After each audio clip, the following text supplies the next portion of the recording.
आज हम करेंगे exercise 5.3 question number 19। So the question is 200 logs are stacked in the following manners, 20 logs in the bottom row।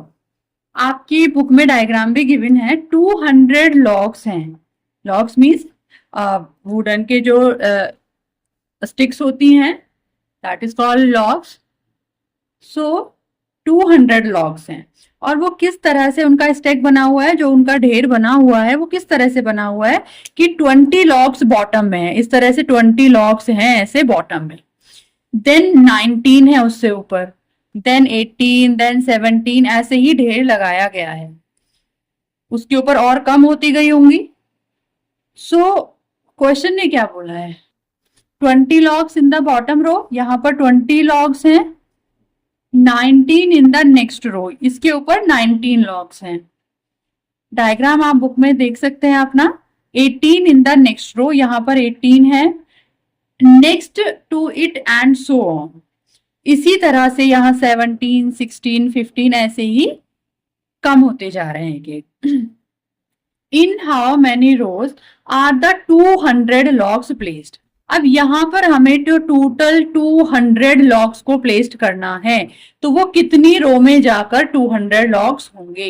It means क्या होगा, it means हमें इन सब का टोटल फाइंड करना है ना, इनका सम फाइंड करना है। जब ये 200 हो जाएंगे टोटल, फिर हम नंबर ऑफ रोज देखेंगे कि कितनी रोज में जाके हुए हैं ये 200 टोटल। तो ये तो अगर हम कॉमन लैंग्वेज में बात करें तो वो होगी, लेकिन अभी हम फाइंड कैसे करेंगे इसको।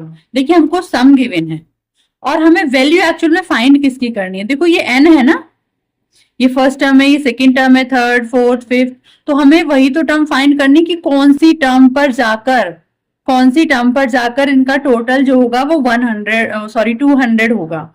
तो इट मीन्स हमें n फाइंड करना है कि कौन सी टर्म पर जाकर। तो सबसे पहले तो हम सीरीज फॉर्म कर लेते हैं यहाँ से। तो हमारी सीरीज क्या बनेगी, देखिए सबसे नीचे वाली रो से हम स्टार्ट करेंगे और सबसे नीचे वाली रो में जो है वो कितने हैं, 20 logs हैं, then 19, then 18 and so on. तो यहां से हमें क्या क्या चीजें गिवन है, देखिए एक तो n हमें फाइंड करना है और Sn हमें कितना गिवन है, 200 गिवन है, और A कितना गिवन है, 20, and D is 19 minus 20, 19 minus 20, that is -1। तो इजी है फाइंड करना, इसको हम यहाँ से क्लीन कर देते हैं। हमें n फाइंड करना है, फिर से हमें दिख रहा है कि Sn गिवन है और ये तो हमें पता है कि Sn या An गिवन होता है। तो भाई सबसे पहला काम हमें वही करना होता है, उसका फॉर्मूला पुट करना।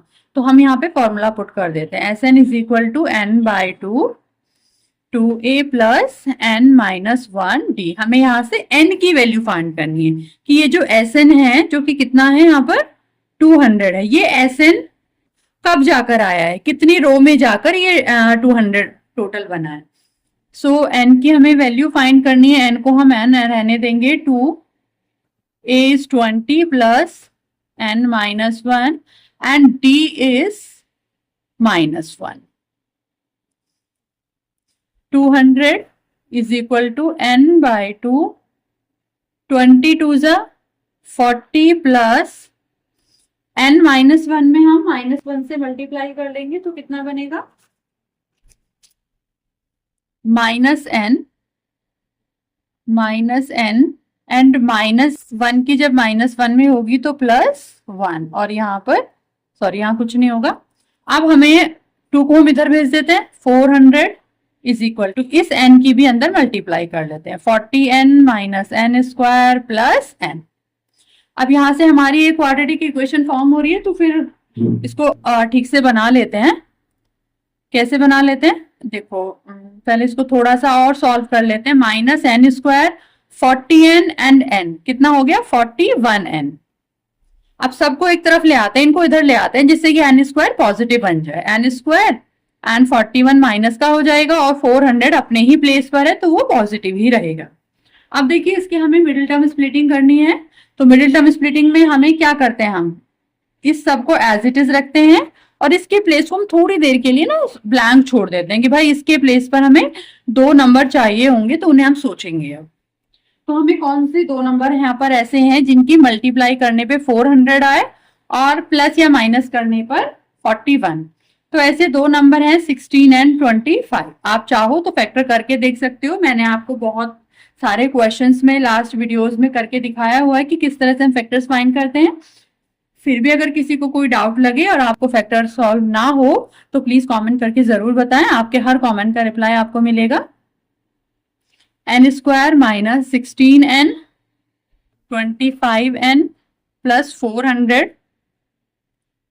यहां से क्या कॉमन आएगा, n कॉमन आएगा, n माइनस 16, यहां से 25 कॉमन आएगा, तो यहां से भी कितना आया n minus 16, n minus 16 and n minus 25 is equal to 0। तो जब हम n माइनस 16 को 0 के इक्वल रखेंगे तो n इज इक्वल टू 16 और n is equal to 25। n की यहाँ पर दो वैल्यू निकल कर आई हैं आपकी, n इज इक्वल टू 16 और n इज इक्वल टू 25। तो ये तो हो गया हमारा आंसर, इस क्वेश्चन का आंसर। अब हमें आगे क्या पूछा है, अब हमसे आगे क्या पूछा है, यहां पूछा था हमसे कि in how many rows are the 200 logs placed.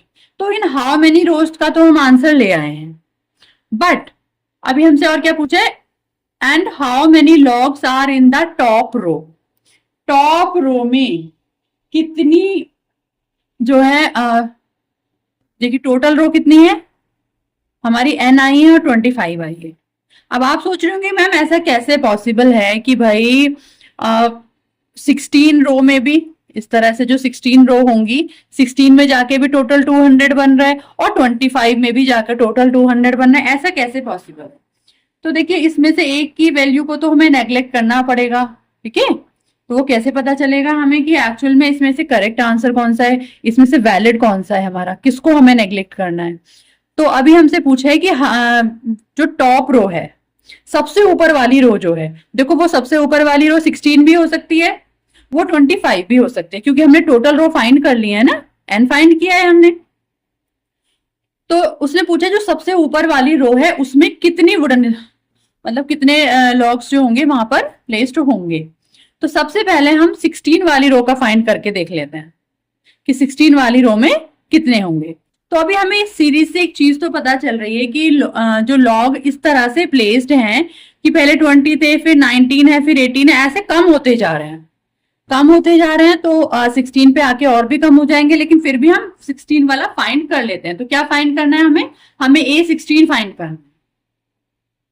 सो हम पहले A16 फाइंड कर लेते हैं। A16 कितना होगा, A plus n minus 1D। A16 तो हमें फाइंड ही करना है, A इज 20 प्लस 16 माइनस 1 और D कितना था 1, तो 20 प्लस 15 और माइनस 1, 20 माइनस 15, तो A16 पर कितने होंगे 5 लॉग्स होंगे। अब यहां से आप एक चीज देखिए कि A16 पर 5 लॉग्स आ रहे हैं, मतलब नीचे से जो 16 वाली लाइन थी यहां पर जाकर इसमें 5 लॉग्स थे, इस तरह से 5 लॉग्स रखे हुए थे। तो क्या आपको लगता है कि n इज इक्वल टू 25 की वैल्यू वैलिड है यहाँ पर, क्या यहाँ 5 है तो यहाँ 4 होंगे, एक एक कम होता जा रहा था ना, यहाँ 3 होंगे,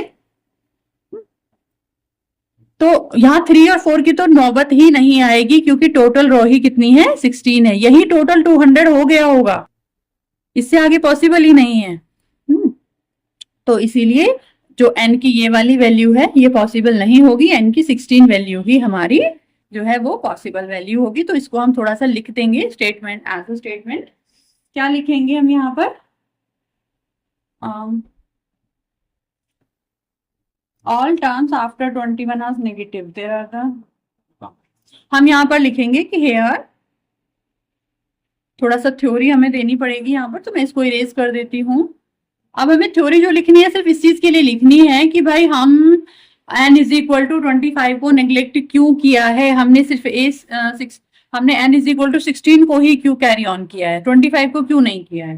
तो आप लिखोगे कि here the common difference is negative, negative आया है ना, जब कॉमन डिफरेंस नेगेटिव आता है तो टर्म्स जो हैं वो क्या होती जाती हैं, कम होती जाती हैं. So the terms go on diminishing, कम होती जाएंगी. And 21st term becomes 0. 21st terms become 0.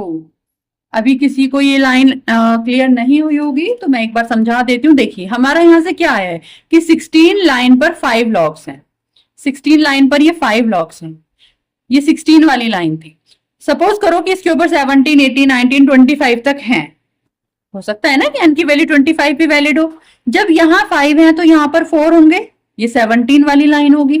4 है तो यहाँ पर 3 होंगे, ये 18 वाली लाइन होगी. यहाँ पर 2 होंगे, ये 19 वाली लाइन होगी. यहाँ पर 0 होंगे, ये 20 वाली लाइन होगी. मतलब 1 होगा, यहाँ पर ये 20 वाली लाइन होगी. तो 21 वाली लाइन पे तो 0 ही हो गया. 21 वाली लाइन पे रखने के लिए तो हमारे पास कुछ बचा ही नहीं है. तो फिर 25 लाइंस कैसे हो सकती हैं?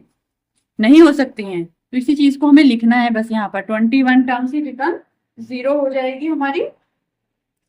तो इसीलिए हम लिख देंगे कि दस n is equal to 25 is not valid, is not valid.